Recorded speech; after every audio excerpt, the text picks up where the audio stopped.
Избезумени од едноцифрените рейтинзи и очекуваниот пораз на изборите, опозицијските партии се обидуваат однапред да си најдат алиби. Во моментов тоа им е изборниот законник. Според ВМРО ДПМН, социјалдемократите стравуваат дека луѓето кои ги избркале за време на нивното речиси 7-годишно владење, сигурно сега не би ја поддржале нивната политика. Венко Заев и Социјалдемократскиот сојуз се спротивставуваат на решението македонската диаспора да гласа во што поголем број. Како ВМРО ДПМН, предложивме тоа да биде по електронски пат или пак по пошта.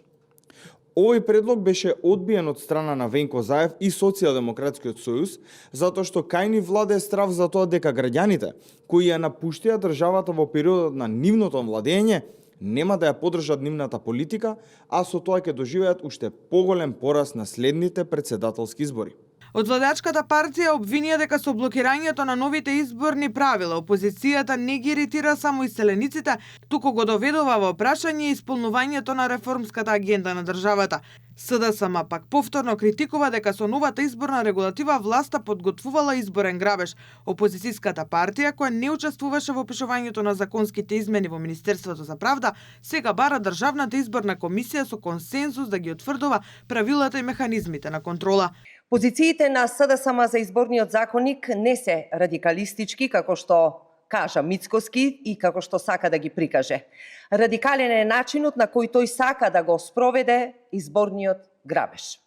СДСМ не е против диаспората да гласа. Диаспората гласа и сега. Тоа е лага на ВМРО.